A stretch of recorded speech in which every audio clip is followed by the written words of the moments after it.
तामुलपुर विधानसभानि इलेक्शनाव जाहाथे रावबो UPPL नि बिजाथिनो भटखौ होआ बर'खौनो माने सेरखाय बेरखाय खालामनानै माने फोजोबस्रांनो थाखाय दिनै BJP हान्जानि मन्त्रि MLA नामायजोबनानै तामुलपुराव गिदिंफैगासिनो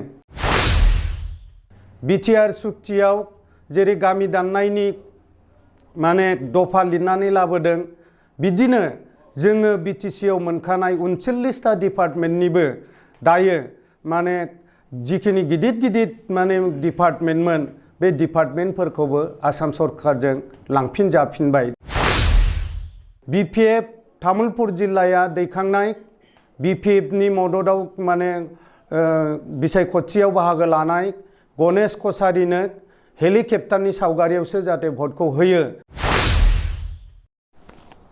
खुलुमबाय नमस्कार आङो तामुलपुर जिल्ला BPF नि जानानै दिनै जिहेतु तामुलपुर विधानसभा बिसायख'थिनि फोसावनाय हाबाफारिया जोबसिगोन आङो जोंनि तामुलपुर विधानसभा समष्टिनि दुलाराय रायजो राजा गुबुन हारि माहारिनि रायजो राजा बयनिबो खाथियाव खर' गंग्लायै सिबिनाय आरो खुलुमनाय बावहरनानै खावलायनो लुबैदों जे 30 तारिखनि बिसायख'थि इलेक्शन बे इलेक्शनाव BPF हान्जानि मददाव तामुलपुर जिल्ला BPF नि नाजानायाव सिखारनाय गणेश कछारी बिथांनो जाहाथे बयबो गाव गावनि बेसेन गोसा भटखौ होयो बे बाथ्राखौ आङो गुरै खावलायहरनाय थाबाय। बे बिसायख'थिया जोबोद ओंथिगोनां आरो बिराद माने सिरियास बिसायख'थि बाव जोङो बर' हारिनि जि अस्तित्व हारिनि जि थामोनथा बेखौ गाबथाफिननाय आरो हारिखौ जायफ्रा थगायदों हारिखौ जायफ्रा फानदों बिथांमोननि हेंथायै बिथांमोननि बेरेखायै बर' रायजो राजाया खौसे जानानै जाहाथे जोंनि BPF दोलोनि दारै मदद माने होजानाय गणेश कछारी बिथांनो हेलिकप्टारनि सावगारियावनो भटखौ बयबो होयो बे बाथ्राखौ आङो खर' गंग्लायै खावलायहरनाय थाबाय। रायजो राजाफोर दिनै बर'नि थाखाय बर' हारिनि थाखाय जोबोद अलखदनि सान अलखदनि दिन फैफिननाय बादि जादों। गोदोनि एबसुनि आफादगिरि दानि UPPL नि आफादगिरि प्रमद बर'नि खैसाराव बिथांनि माने सख्रान्तआव बिथांनि गादि लुबैसुला आखलनि थाखाय दिनै बर' हारिया मालाय हारिजों गादब जाफिननाय आसाम सरकार आरो भारत सरकारनि नंखाय सख्रान्त बाव हारिनि इयुना दिनै जोबस्रांलांफिननायनि लामायाव फैबाय। दा ओंखायनो जों बर' रायजो राजाखौ गुरै खावलायदों नैबे इलेक्शनाव तामुलपुर विधानसभानि इलेक्शनाव जाहाथे रावबो UPPL नि बिजाथिनो भटखौ होआ। जोङो बयबो नुदों थांनाय बे साननैसोआव तामुलपुर माने ओनसोलाव सारा दिसपुरा माने सिखारना फैनानै BJP नि मन्त्रि MLA बिथांमोना माने गिलु बालु रोखोमै जोंखौ आक्रमण जोंखौ गाग्लोबफैदों बाव दिनै UPPL निबो जेबो अस्तित्व गैया आरो BPF हान्जाखौबो माने सिफायथारनो गादबथारनो बर'खौनो माने सेरखाय बेरखाय खालामनानै माने फोजोबस्रांनो थाखाय दिनै BJP हान्जानि मन्त्रि MLA नामायजोबनानै तामुलपुराव गिदिंफैगासिनो। बिनि गेजेरावनो गोजोनथाव बाथ्रा रायजो राजाफ्रा खिन्थु दस्रा हारि माहारिनि गुबुन माने जाथि गोष्ठीनि रायजो राजाफ्राबो गणेश कछारीनो भटखौ होनो थाखाय इतिमध्ये थांखि लाखाजोब्बाय थिरांथा जाखाजोब्बाय।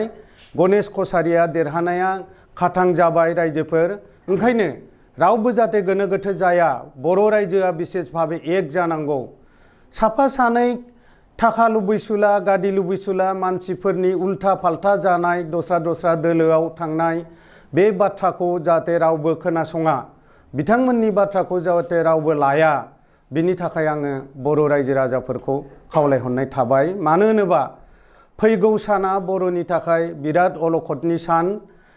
मोनफा मोनफा जोंनि जि मोनखानाय माने पावारमोन बिटिसि आव 6 सिडुलाव दिनै बे पावारफोरखौबो प्रमद बर'नि सरकारा इउपिपिएलनि सरकारा ट्रेक्टरनि पार्टिनि सरकारा दिनै आसाम सरकारनो माने गथायगासिनो थादों। बिटिआर सुक्तियाव जेरै गामि दाननायनि माने दफा लिरनानै लाबोदों बिदिनो जोङो बिटिसि आव मोनखानाय 39टा डिपार्टमेन्टनिबो दायो माने जिखिनि गिदिर गिदिर माने डिपार्टमेन्टमोन बे डिपार्टमेन्टफोरखौबो आसाम सरकारजों लांफिनजाफिनबाय। दायो डिसिफोरनो पावारखौ गथायनाय जाबाय। थांनाय 4 जुनावनो माने रोखायै अर्डार ओंखारदों माने flood control, public health department, sericulture department, माने ससियेल वेलफेयार डिपार्टमेन्ट बेबादिनो 16टा गोनां मेइन डिपार्टमेन्टखौ अलरेडि डिसिनो पावार गथायबाय। बाव रोखायै लिरदों रायजोफोर बिनि बे डिपार्टमेन्टफोराव 16टा बे गिदिर डिपार्टमेन्टफोरनि जि प्लेन एस्टिमेट बानायनाय लेन्ड रिभिनिउआथ' आरो बिराद सिरियास बाव लेन्ड रिभिनिउ डिपार्टमेन्टखौबो हानि जितु बायनाय फाननायनि गासै पावारखौनो माने डिसिनो गथायफिनना होनाय जाबाय। दा बेफोरबादि जि माने गिलु बालु जाथाया जागासिनो थादों सिंजों सिं आरो बिटिसिनि 6 सिडुलनि जि गोहोमोन जोंनि जि मोनखानाय गोहोमोन बे गोहोखौ दिनै प्रमद बर' दैदेननाय सरकारा इउपिपिएलनि ट्रेक्टर पार्टिनि सरकारा आसाम सरकारनो आसाम सरकारनि कन्ट्रलाव थानाय डिसिफोरनो बिथांमोना गथायबाय।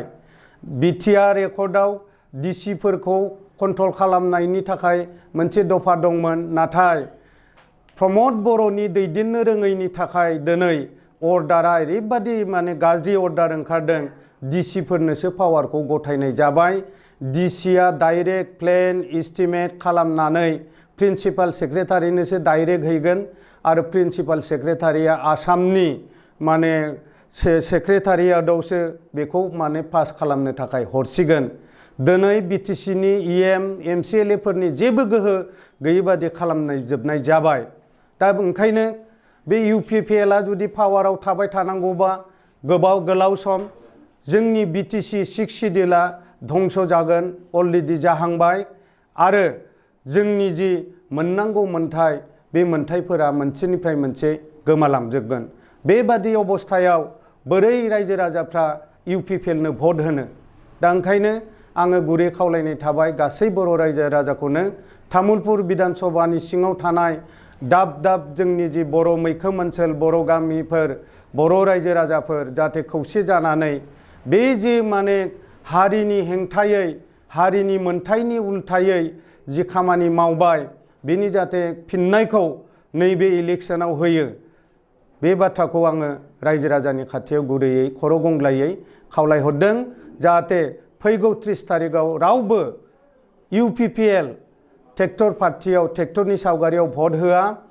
बिपिएफ तामुलपुर जिल्लाया दैखांनाय बिपिएफनि मददाव माने बिसायख'थियाव बाहागो लानाय गणेश कछारीनो हेलिकप्टारनि सावगारियावसो जाहाथे भटखौ होयो बे बाथ्राखौ आङो रायजो राजानो खावलायहरनाय थाबाय। जा हाजार बर' सेंग्रा सिख्लाफोरनि जिउ बावनायनि उनावसो दिनै बर'नि बिटिसिनि सुक्ति बिटिआरनि सुक्ति बादि सुक्तिफ्रा जादों। दिनै प्रमद बर'आ सुक्तियाव सागान होनो सहि होनो मोनामोन जबरदस्ति बिथाङा एनडिएफबिजों बिराद मोजां सुक्ति जानो गोनांखौ हाइजेक खालामनानै दिनै नंखाय बाखाय सुक्ति खालामनानै मात्र गादि दखल खालामनायनि गादि सेख'नायनि मोनसे खैसारल' खालामदों। तामुलपुराव मेडिकेल कलेज जाथारनांगौ बियो जोंनि संग्रामी मानसिफोरनि जिउ बावनायनिसो फिथाइ बियो प्रमद बर'आ लाबनाय फिथाइ नङा। रायजोफोर दिनै तामुलपुर जिल्ला जानाया 1.5 बोसोर सिगाङाव बिपिएफ हानजानि दारै जोङो प्रस्ताब हरखानायमोन आरो मोनफ्रोमबो जिल्लायावनो गंफा मेडिकेल जादों। रायजोफोर दिनै बिटिआर सुक्तिनि दारै तामुलपुराव जुदि मेडिकेल कलेज जादोंबा बे बिटिआर सुक्तिया जोंनि हाजार हाजार सेंग्राफोरनि जिउ बावनायनि फिथाइसो रायजोफोर।